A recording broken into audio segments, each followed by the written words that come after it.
In today's video of Smedley Wood Design, we're going to put cabinet doors on these cabinets.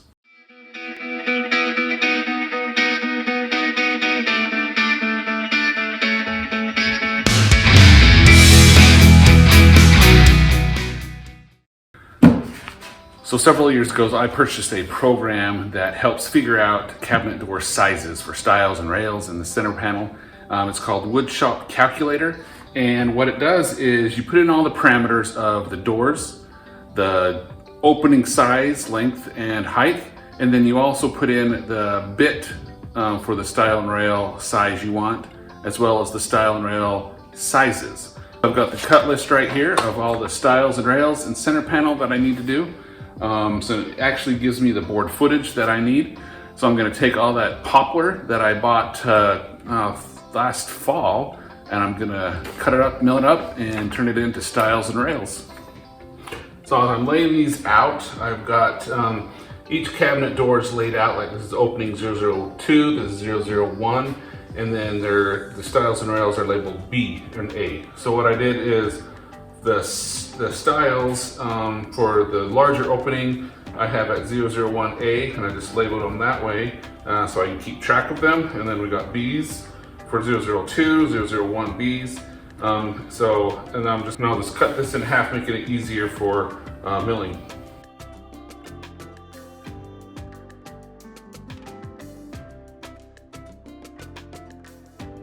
I've got the stiles and rails cut to rough size right now. I've got one face jointed, so it's nice and flat. So I need to get it down to almost 3/4 of an inch, just a little bit shy of that. But right now they're an inch and a 1/16 thick. Instead of running these through the planer a lot, I figured I would resaw them on the table saw using a feather board or a feather fixture to hold it tight against the fence.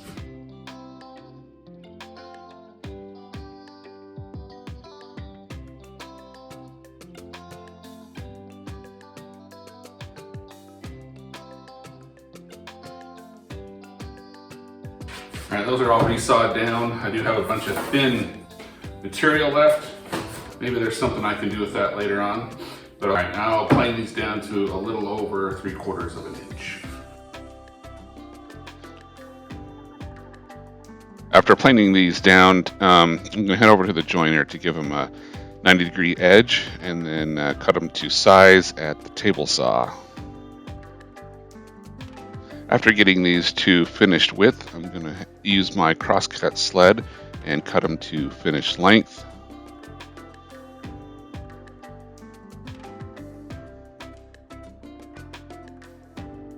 All right, I've got the stiles and rails for the doors all blanked out, cut to size and to length. The next step is to set up the two routers. This side's going to be the rail bit, and this side will be the stile bit. And the bits I'm going to be using are these shaker style bits. I'll put a link in the description, but I got these from Amazon. Last time I set up these bits, I created some setup blocks, and so I'll use these to help set up the two routers.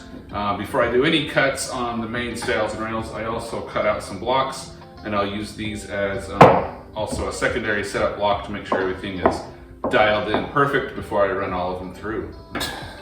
These bits have bearings, and I don't really want to ride on the bearing if I don't have to. So I'm going to use the fence as my guide. And so in order to get this lined up with the bearing, I'm going to use a straight edge, line it up on the bearing, and bring the side up until it just touches the straight edge. And it's just barely riding on the bearing, and then tighten it down.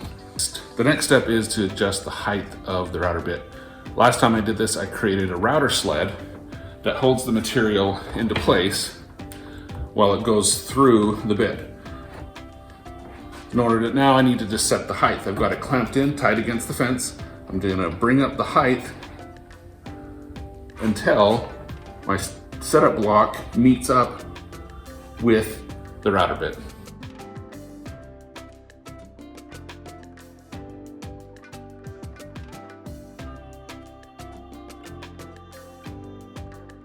All right, it's the same process on this side. I need to adjust these so they're a little bit out of the way of the bit. I'll adjust them back in after everything is set, but I will Lock in one side. Hold this side out a little bit and then push it back against the bearing till it touches, and lock in this side. Both sides are locked down, nice and tight. Now I can just adjust these a little bit in, so they're just barely far enough away from the blade that it doesn't hit them, and lock these down. All right, I got the dust collection hooked up, router bits to height. I have not run my test bit, so I do need to add some feather boards to the top and to the table so that the material is pushed nice and tight against the fence as I'm pushing it through the router bit.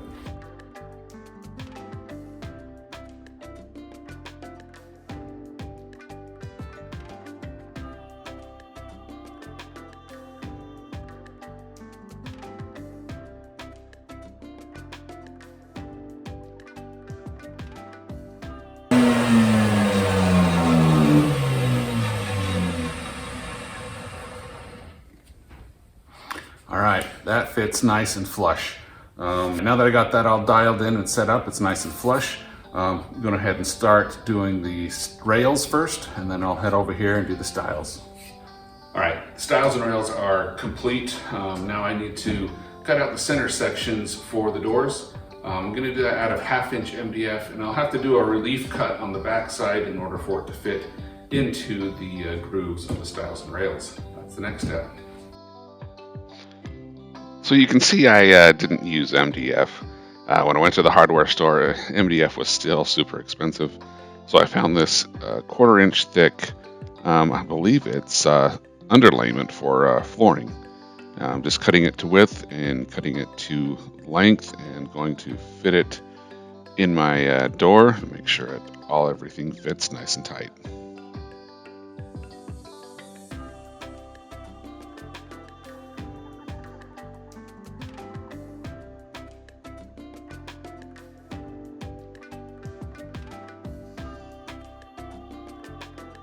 All right, verifying it fit, I cut all the panels and then start the glue up process.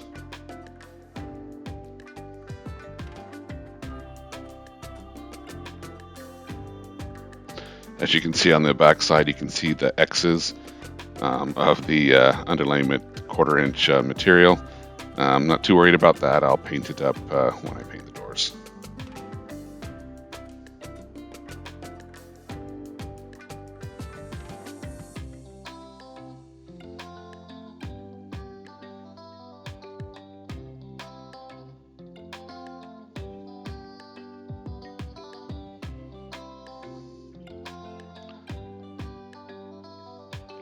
All right, after all the doors have dried, I'm going to need to sand down the glue joint a little bit before running them through the table saw.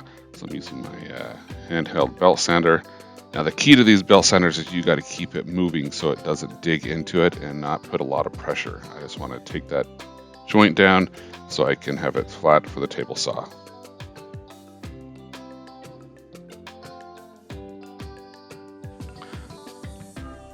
All right, now when taking it through the table saw, I got to do both sides. I did make it about an 1/8 inch big on each side. So once I cut it down, it'll be a 1/4 inch smaller all the way around.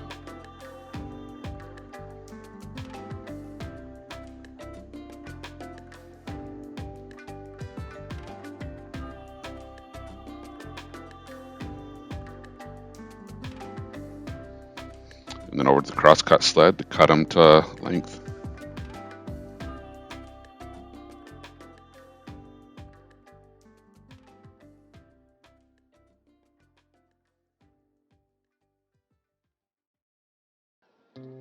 All right, now that I got the doors cut out to size, all I need to do now is add an edge treatment. Normally I would do this nice little trim bit that I have for doors. I have that one and I have this one. It's a little more nice, more for more of a kitchen or bathroom tile style edge around the doors. But since these are in the garage, I'm just gonna give it a 45-degree bevel.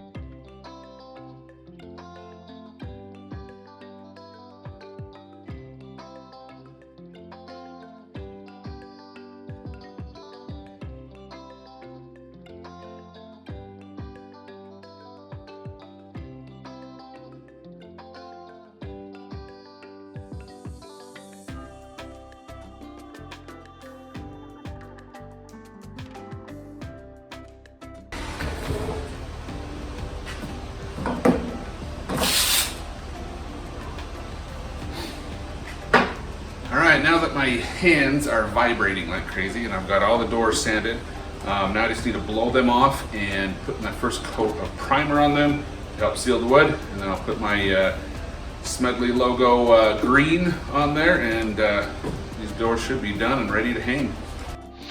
Using the trusty Wagner sprayer, I had to water down the primer coat a little bit because it's really thick to push through this sprayer.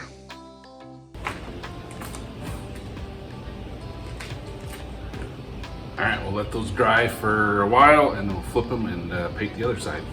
As you can see behind me, the doors are all painted and I just need to add hinges. Now I was going to use European style hinges, the concealed hinges, but I did find as I was cleaning up some of these old style furniture hinges. So I'm going to use these instead, save me some money.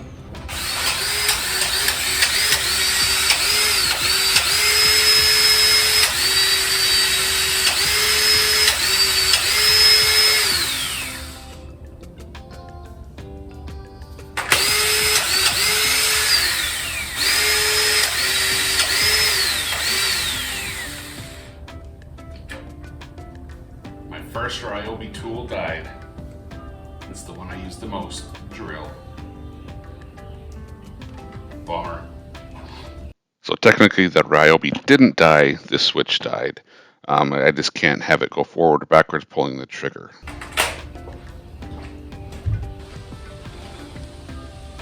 Let's go to the master force on this one.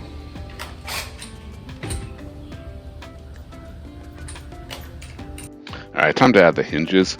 I'm adding some gloves because I noticed my fingerprints are getting on the paint job, so adding gloves eliminates that, and I'm just adding hinges to all the doors.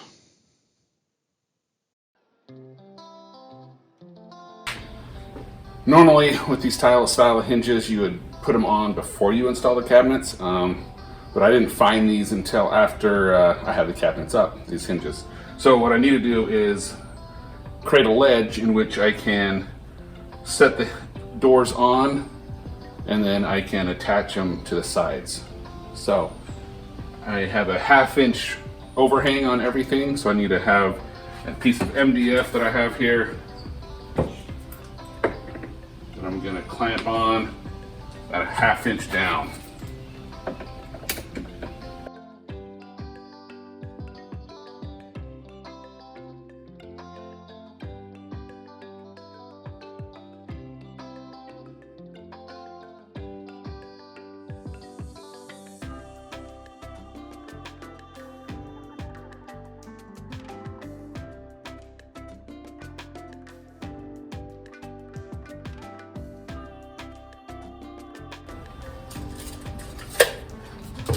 So I can see my face frame line, so I'm lining it up a 1/2 inch that way from the face frame line.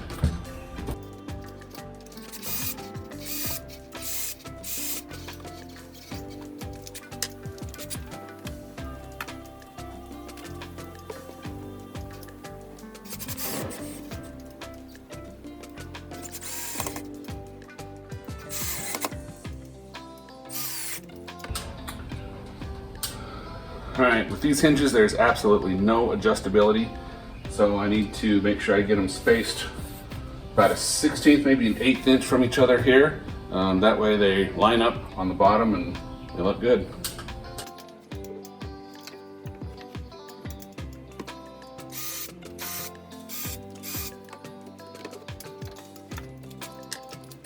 Alright, this is where that second drill would have came in really handy. I wouldn't have to keep switching from a drill bit to a screwdriver bit. I'm just going to have to look at getting another drill. I just need that second one.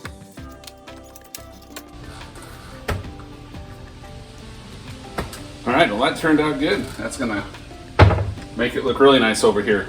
Now I just need to add some little bumpers so the paint doesn't fuse to the cabinets and keeps it nice and soft when they close. And I got 2 more cabinets to go.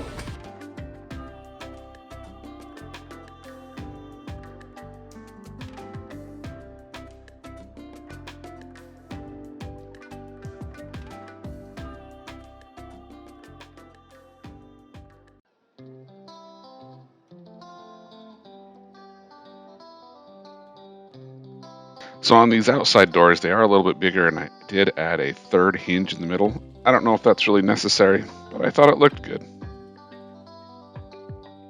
All right, so here I'm creating a jig to locate the knobs for the doors so that they're the exact on each side.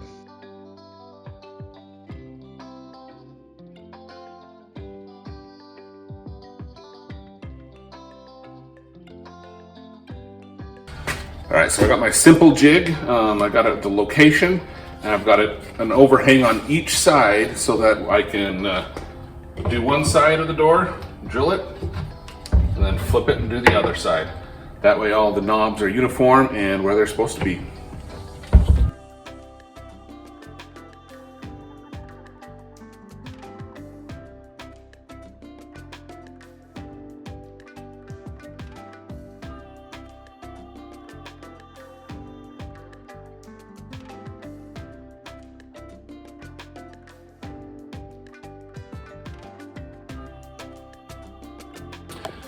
All right, I got the cabinet doors all done. They look fantastic. They turned out good. I did get these door knobs for free. My wife found them. They're not a very good color, so I spray painted them silver, kind of to match the hinges over here. But they turned out good, and the doors now will help cover up all the tools and things I have in there, and they won't get all dusty and nasty. So in a future video, I'm going to show you a laser engraver that I purchased from Two Trees Laser 3D. And I was thinking of laser engraving my logo onto these two front doors right here. Leave a comment below and let me know what you think, if I should do that or not. But that'll bring this video to an end, and I hope to see you next time on Smedley Wood Design.